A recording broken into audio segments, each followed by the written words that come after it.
कार्यक्रम के बारे में बताइए परिचय के साथ में।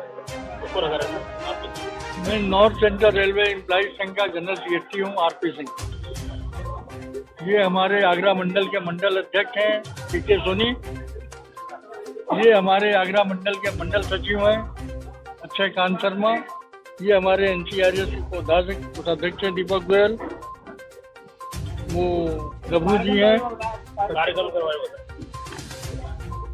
ये कार्यक्रम बेसिकली एनपीएस के इशू पर है कि न्यू पेंशन स्कीम को रद्द करा के ओपीएस को लागू कराना।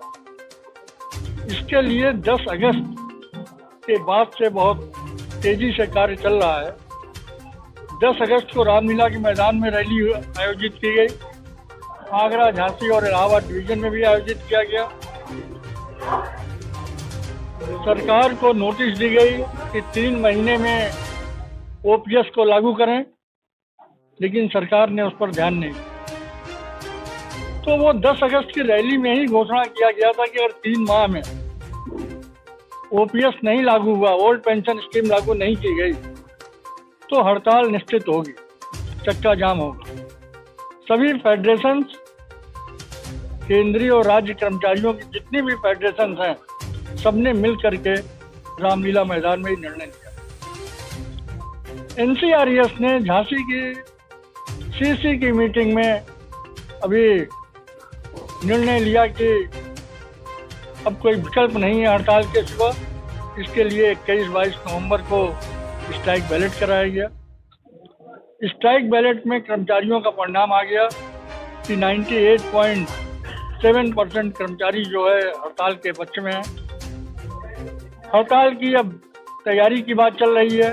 इसी सिलसिले में आज की आगरा मंडल की डिविजनल काउंसिल मीटिंग हुई है। परसों प्रयागराज मंडल की डिविजनल काउंसिल मीटिंग हुई थी। इसके बाद झांसी की होगी। आज उसकी चर्चा चल रही है। उसके अलावा जो अन्य हमारे पेंडिंग इशू हैं, जैसे डीए-डीआर जो कोरोना काल में बंद हुआ, बाद में बहाल किया, लेकिन एरियर का भुगतान नहीं हुआ, जिसके लिए कि सुप्रीम कोर्ट और हाई कोर्ट ने कहा है कि वो हमारे वेतन का हिस्सा है, दिया जाना चाहिए। इसके अलावा जो हमारा नाइट ड्यूटी अलाउंस है, रेलवे में जो परिस्थितियां होती हैं, विषम परिस्थितियों में कर्मचारी काम करता है, 24 आवर्स काम करता है। रात में काम करने वाले जो कर्मचारी हैं उनको नाइट ड्यूटी अलाउंस मिलता है, और कोई याद से नहीं मिल रहा है, 50 साल से मिल रहा है। उसको सरकार ने एकाएक बंद कर दिया 2020 में। एनसीआरएस और एनएफआईआर के संघर्ष पे बहाल तो हुआ, लेकिन उसमें एक सीलिंग लगा दिया कि 43,600 से ज़्यादा तनख्वाह पाने वालों को 43,600 पर ही नाइट ड्यूटी अलाउंस मिलेगा। पीके सोनी, मंडल अध्यक्ष हूँ एनसीआरएस का। हमारे बीच में हमारे केंद्रीय नेतृत्व के रूप में हमारे आदरणीय महामंत्री श्री आरपी सिंह जी उपस्थित हैं। ये आगरा मंडल की सबसे बड़ा फोरम जो हमारा है डीसीएम का, मंडलीय परिषद का, इसकी बैठक आज चल रही है। हम 10 अगस्त को रामलीला मैदान के बाद में, क्योंकि हमारा आज का 1 पॉइंट एजेंडा है एनपीएस का, रामलीला के बाद में हमने अपने मंथली प्रदर्शन किया। उसके बाद में स्ट्राइक बैलेट के लिए, जैसा कि मंडल सचिव जी ने आपको बताया, स्ट्राइक बैलेट भी लिया। अब हमारी एनएफआईआर की दिल्ली में मीटिंग भी है, और उसके बाद में 8 से लेके 11 जनवरी को हम लोग हंगर फास्ट के नाम से अपना 4 दिन का कंटिन्यूएशन में मुख्यालय के ऊपर प्रदर्शन, भूख हड़ताल करने का काम करेंगे। अपनी मांगों से हर मंथ में निरंतर हम सरकार को दबाव में लाने की कोशिश कर रहे हैं कि जिससे जो हम 2004 से हमारी जो फेडरेशन है लगातार एनपीएस के मुद्दे पे अपनी लड़ाई को हर स्तर पर जारी रख रही है, क्योंकि अब ये संख्या बढ़ते बढ़ते 80% के आसपास आ गई है। तो इस लड़ाई को हमने काफी तेज किया है, और 2024 के इलेक्शन से पहले निश्चित रूप से आर पार की लड़ाई होगी। और आदरणीय महामंत्री जी ने जैसा आपको बताया कि गवर्नमेंट को झुकना पड़ेगा। बेशक वो स्टेट कुछ उसने जीत ली हैं, लेकिन अभी भी जो हमें अपनी कमजोरी दिख रही है, हम इस बैठक में मंत्रणा करने के बाद में उसको दूर करने का काम करेंगे, और जन जागरण अभियान के तहत पब्लिक को इकट्ठा करेंगे कि वो गवर्नमेंट के खिलाफ जाके एनपीएस के मुद्दे पे उनके ऊपर दबाव बनाए, और हमारे जो साथी एनपीएस से ओपीएस में जाना चाह रहे हैं उनको वो लाभ मिल सके। Thank you.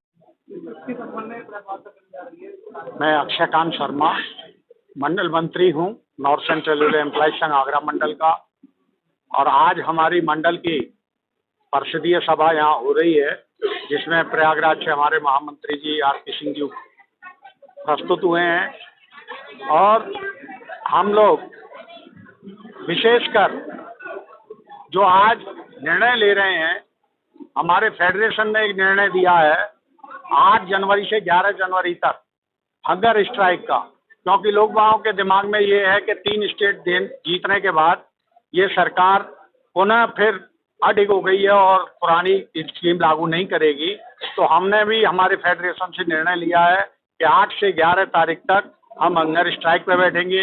पूरे रेलवे में सब डिवीजन बैठेंगे और इस सरकार को फिर ओपीएस पे के लिए लागू करने के लिए पुरानी पेंशन स्कीम को लागू करने के लिए बाध्य करेंगे।